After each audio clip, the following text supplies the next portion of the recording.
একটা হলো মুসলিম, আরেকটা হলো কাফের, আর মাঝামাঝি যারা অবস্থান করতেছে তারা মুনাফিক। এর বাইরে কেউ নেই। সুতরাং আপনারা ডিসাইড করুন আপনাদেরকে। আমরা যারা এখন আমরা আমাদের সামনে আসেননি, আমরা তাদের প্রতিনিধিত্ব করছি। আমরা শুধু আজকে মুসলমানদের স্বার্থের জন্য আসি নাই, আমরা বিধর্মীদের স্বার্থের জন্য এসেছি। কারণ আমরা জানি বিগত স্বৈরাচারী শাসক আমাদের দেশে যে অস্থিতিশীল অবস্থা তৈরি করেছে, তার থেকে আমরা এখনো বের হইতে পারি নাই। এখন যারা দেশের বিভিন্ন বিশৃঙ্খলা করার জন্য বিভিন্ন রকম মুক্তি করতেছে, তারা মূলত ইসলামের শত্রু না, শুধু তারা দেশের শত্রু, তারা বিভিন্ন বিধর্মীদের শত্রু। সুতরাং আপনারা শত্রুদেরকে চিনে রাখুন। অনেকে বলে থাকে যে অনেকে হয়তো অনিচ্ছাকৃত ভাবে বা কথার ছলে বলছে, তাহলে তার ঈমান থাকবে কিনা? আল্লাহ তাআলা কোরআনে বলে দিয়েছেন যে লা তা'তাযিরু ক্বাদ কাফারতুম বা'দা ঈমানিকুম। যারা রাসূল সাল্লাল্লাহু আলাইহি ওয়াসাল্লাম এবং আল্লাহর শানে কটূক্তি করে, তারা হাসি ঠাট্টা ছলজুরি করে, তাহলে তারা কাফের হয়ে যাবে। এটা সূরা তাওবার 65 এবং 66 নম্বর আয়াতে স্পষ্ট করে বলা আছে। অনেকে এরকম প্রশ্ন করে থাকে, ইসলাম তো শান্তির ধর্ম, তাহলে আপনারা এরকম গর্জে ওঠেন কেন মাঝে মাঝে? শুনে রাখুন, ইসলাম যেমন ধৈর্যের শিক্ষা দেয়, তেমন অন্যায়ের প্রতিবাদ করার শিক্ষা দেয়। আর ব্যক্তিগত যখন আক্রমণ আসে, সেই ক্ষেত্রে ধৈর্য ধরতে হয়। আক্রমণ যখন সামাজিক ভাবে আসে, ধর্মীয় ভাবে আসে, রাষ্ট্রীয় ভাবে আসে, তখন ব্যক্তিগত প্রতিরোধ দিয়ে সেটা কাজ হয় না, বরং সেটা রাষ্ট্রীয় ভাবে এবং কি ধর্মীয় ভাবে সেটা প্রতিরোধ করতে হয়। আমরা এখন এখানে কেন আসছি? আমাদের প্রশাসন কি করতেছে?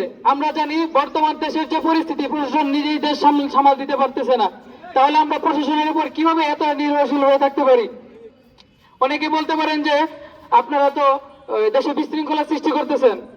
আমরা দেশে বিশৃঙ্খলা সৃষ্টি করতেছি না, বরং রাসূল সাল্লাল্লাহু আলাইহি ওয়াসাল্লাম বলেছেন যে মান রাআ মিনকুম মুনকারান ফালইয়ুগাইয়িরহু বিয়াদিহি। কেউ যদি কোনো খারাপ কাজ দেখে, তাহলে সেটা যেন হাত দ্বারা প্রতিরোধ করে। আর যদি হাত দ্বারা প্রতিরোধ করতে না পারে, তাহলে সেটা অন্তত মুখ দিয়ে করে। আর যদি কেউ মুখ দিয়ে প্রতিবাদ না করে, তাহলে যেন অন্তর দ্বারা সেটার প্রতিবাদ করার চেষ্টা করে। যদি কারো মনে রাসূল সাল্লাল্লাহু আলাইহি ওয়াসাল্লামকে গালি দেওয়ার পরেও যদি কারো মনে এরকম প্রতিবাদের স্পৃহা না জাগে, তাহলে সে মুমিনদার না।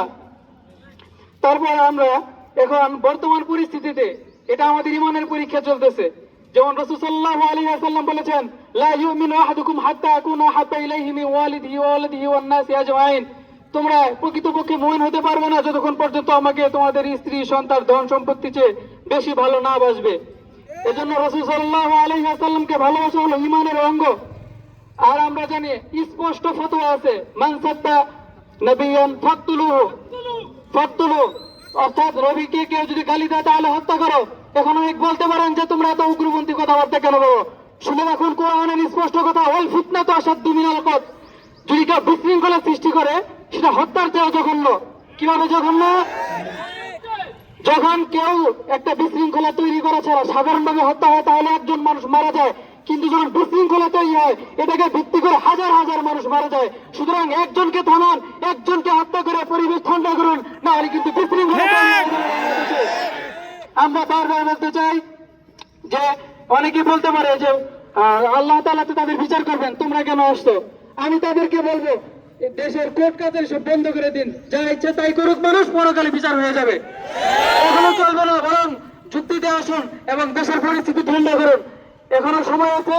যারা রাসূল সাল্লাল্লাহু আলাইহি ওয়াসাল্লামের সাথে বারবার কটূক্তি করতেছে, তাদেরকে থামান। এটা কিন্তু আজকের ইতিহাস না, বারবার করে শুধু ইসলামের উপরে আনতেছে। এটা অবশ্যই একটা চক্রান্ত। আমরা শান্তিপূর্ণভাবে আমাদের সরকার প্রশাসনের কাছে বলতেছি যে শান্তিপূর্ণভাবে এটা দমন করুন, নাহলে কিন্তু দেশে বিশৃঙ্খলা তৈরি হবে, অরাজকতা তৈরি হবে। আমরা অরাজকতা চাই না, আমরা বরং সুন্দর একটি দেশ চাই, অসাম্প্রদায়িক, যেখানে সবাই শান্তিতে থাকবে। আমি এই বলে আমার আলোচনা শেষ করতেছি। ওয়া আখিরু দাওয়ানা আলহামদুলিল্লাহি রাব্বিল আলামিন।